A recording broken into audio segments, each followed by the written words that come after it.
First one is the Minneapolis Parks Foundation presentation. I think we have two people here to speak to that. Who's starting? Cecily. Ms. Hines. Good evening, Mr. President, Commissioners. I am here today to give you a summary overview of what the Foundation has been doing since I took the reins, I guess, a little over 3 years ago. And I thought it would be helpful to go through just a little bit of what the Foundation has been doing in that time period, especially since some of the commissioners were not commissioners at that time and may not have part of that history. So I thought I would review that with you, and we'll take some questions after that, and also Mary will be joining me shortly up here.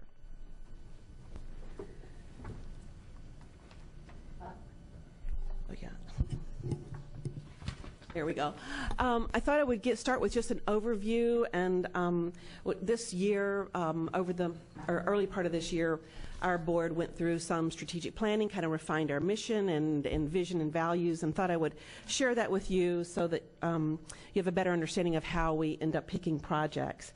And basically, our mission is to be the private sector leader for the next generation of parks and Minneapolis parks and green spaces. And by that, we aim to be a strong partner for the Minneapolis Park Board and the public sector in getting some significant things accomplished in parks and green space. Our vision is to have the most vibrant park system in the country.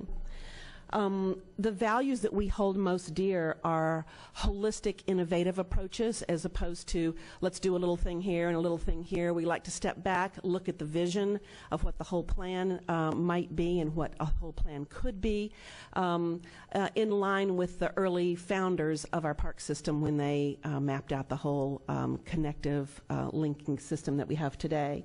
We're looking particularly at things that are attractions for all ages and cultures, that focus on connections, connecting people to green space, to nature, to each other, and sustainability, both environmental and financial. So when we talk about the next generation of parks, what do we mean? We generally mean that we are meeting the needs of the changing demographics, both cultural and age demographics in our community, that we are looking at the ecological and financial sustainability of a particular project, that we're looking at the changing economics of our world and our city, that we are considering what climate change might bring down the road, and we are looking at innovative approaches as well as anything that will increase vibrancy in our park system, because our strong view is that the more vibrant we have in an urban parks, the more vibrant urban park system we have, the greater the safety that exists in the parks. So how does the Minneapolis Parks Foundation select projects? Well, we look at our mission, vision, values, and then we also look at things. Is it a visible project for us? Because we are a young organization. We want to do projects that get some visibility and attention so that people begin to know what the Minneapolis Parks Foundation is and what we are trying to achieve. We look to see if we can raise money for it.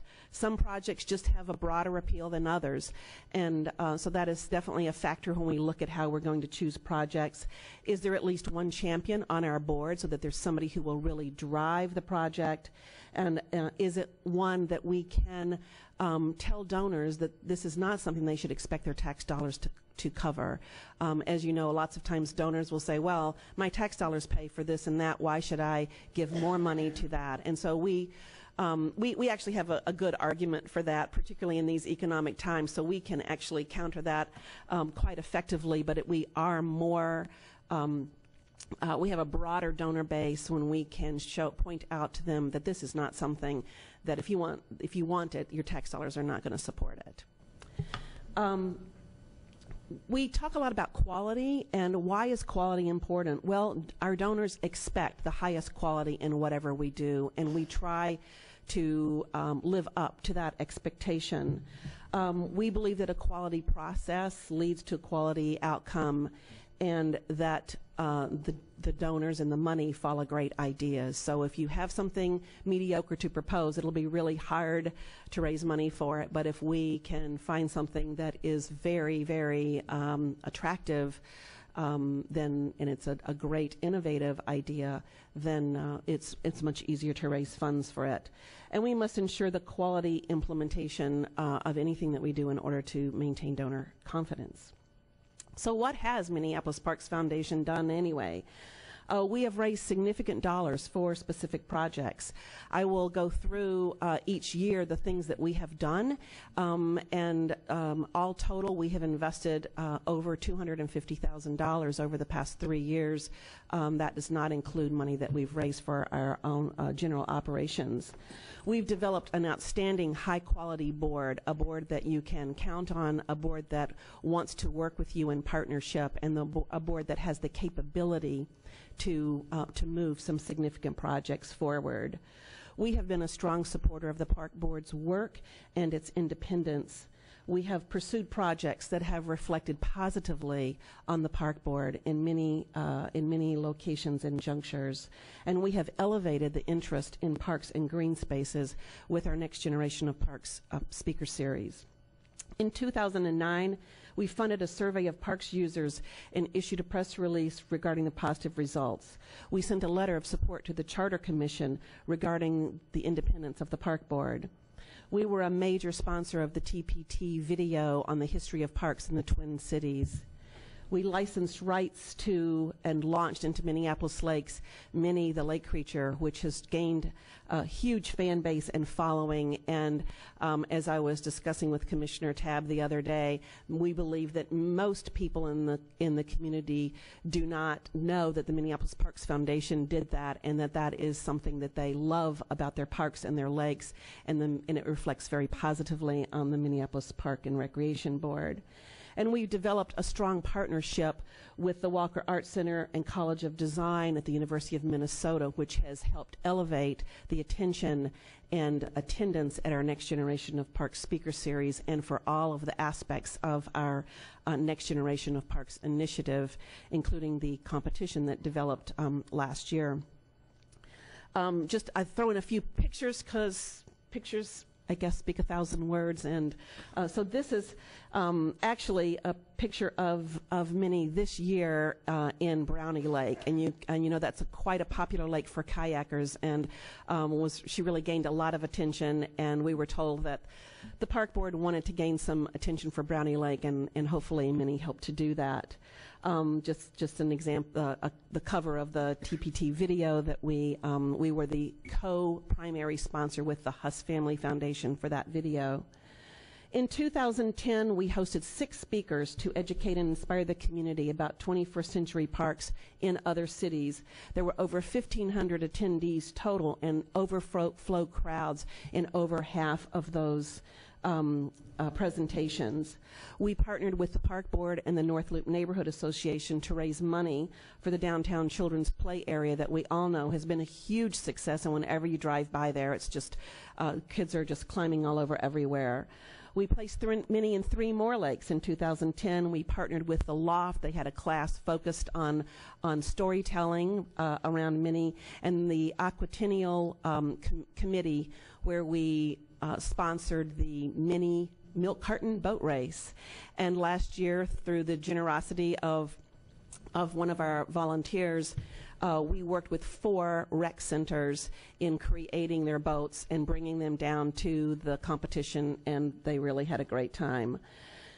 And then we launched into our partnership with the Park Board, our first public partnership on a big project for the Riverfront Design Competition, and I think we all know what a huge success that was. We feel that we helped contribute to a very high-quality process and engagement of the community to make that hugely popular and successful. These were 2 of the speakers on the Highline presentation at the Walker, and this was, we had to turn away over 50 people for that, and they were quite upset to have missed that presentation.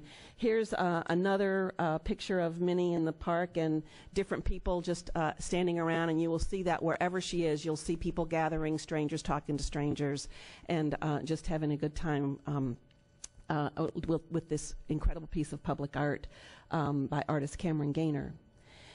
In 2011, of course, we finished up with the Park Board the Riverfront Design Competition. Huge crowd at the Walker at the end of January. It was quite an exciting evening.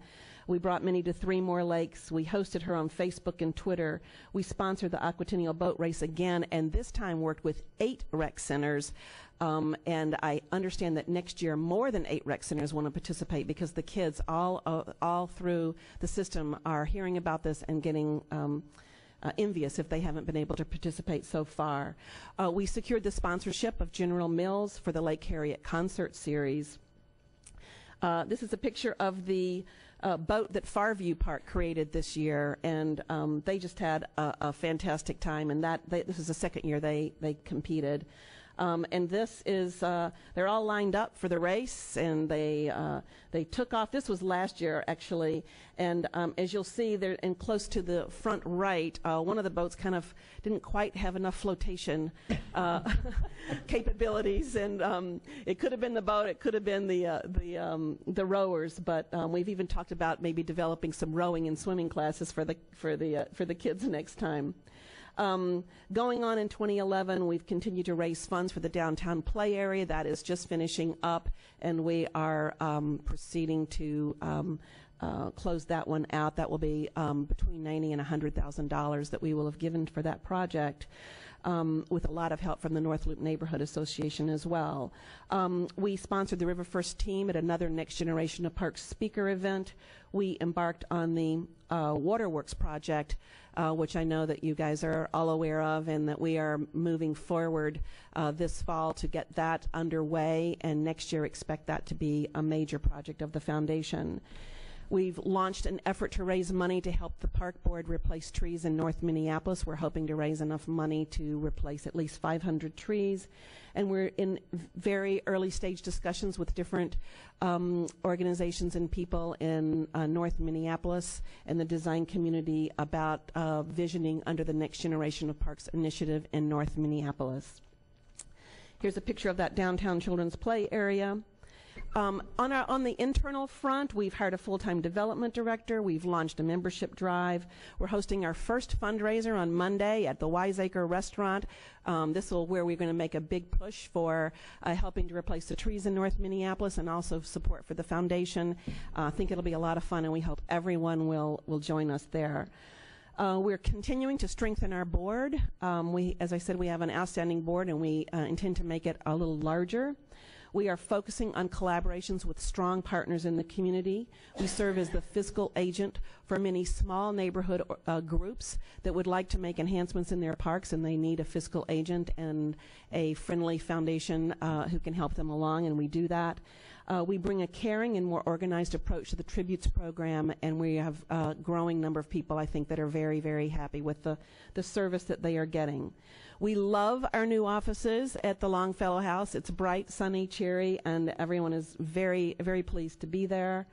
And what is next? Well, our ongoing programs are the Next Generation of Parks Initiative, Public Art and Many, Tributes, the Fiscal Agency role, and then we've got the larger projects, the Waterworks, the River First, starting the North Minneapolis Connections, and most importantly, we have a new leader of Minneapolis Parks Foundation, Mary DeLate. I know you all know her well.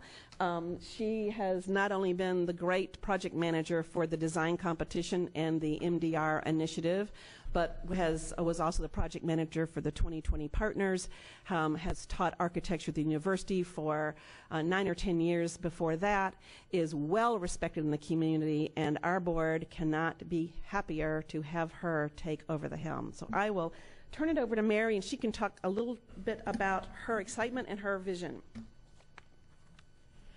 Well, thank you, Cecily, and hello, everybody. It's nice to be here, although I'm wearing a slightly different hat, or will be wearing a slightly different hat.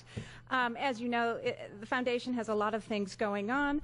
I'm really looking forward to 2012 and beyond, because I think it's a wonderful opportunity to really focus on the mission of the organization around this concept of the next generation of parks, and build on the existing foundation that's there already. My focus will be really on education, continuing the lecture series, as well as adding a youth education component, because of course we want to start building the next generation of stewards for the park system. Innovation is quite important, just as the design competition was a terribly important and innovative process. There are opportunities in the future to realize something similar, which will then set the plan for the future of the organization moving forward. And then last but not least is implementation. My interest lies both in not only what one makes, but also how one gets there to make it. And so, of course, there's a wonderful opportunity to continue to realize the Waterworks project, but also with the MRDI and trying to work out how does that initiative continue forward and what is the role with the foundation. So, having said that, I do look forward to the opportunity to actually clarify and strengthen the relationship with the Parks Foundation and work with all of you. So thanks. Commissioners have any questions or comments? Commissioner Tabb. I just want to thank the Parks Foundation. I know that it's difficult to get a new organization off the ground, but I think we're really beginning to hit our stride, and I look forward to, to having a foundation to support the parks, just as the library has one. I think this is more and more common, and I think it's just terrific that that you guys have stepped up to do this, and hopefully we'll have many great years ahead of us. Thank you. Thank you, Commissioner Tabb. Commissioner Walensky. Thank you, Chairman. I'd also like to thank you all for coming tonight and making the presentation. It's good to see that you've been busy and working on all this stuff, and I'm hoping Minnie comes to Northeast and comes to the river one of these times. Lake Sandy. What I really wanted to thank you for was acting as a fiscal agent. I know that one of my neighborhoods, one of my groups, the Chute Square folks, are working with you, and it's been great to have a partner that they could go to and have this done so that they didn't have to come up with a wholly independent 501(c)(3) to be able to do this work. And so this tie and this work, I'm thinking, will be very helpful in the future, particularly as NRP becomes less and less of a partner with the Park Board. Thank you. Anyone else? I'll just make a quick comment. Bob and I were around when this organization started, and started from scratch. And I was actually pretty amazed and excited about how much it had changed when I came back onto the park board. And so that was a lot of the work that Cecily did. The board is a fantastic board, and it has an enormous amount of potential. And the Waterworks project, I think, is just kind of the tip of the iceberg of really the whole next piece that we've always hoped would happen. It was the beginning of it. So I was glad Cecily was able to participate in getting that piece started, because I think the next phase is really going to be exciting. So Mary has huge potential, I think, with that organization. The only thing I'd ask is, I think one of these things on here that says how you identify your projects, hopefully there'll be a piece in there that says it's a high priority for Park Board too, so that we have overlap in projects. So that as I was speaking, I was actually wanted to say that is definitely a driving piece. We are never going to be entering into projects that that the Park Board is not, on board with. So we value that partnership tremendously, and Mary and I both totally recognize that that's something we treasure. And you're staying with the board, right? I'm staying on the board, yes. Yes, good. Okay. Mary, congratulations. When do you start? November 1st. Right after our contract is done. Thank you very much. Looks like Jane's ready to do the next piece.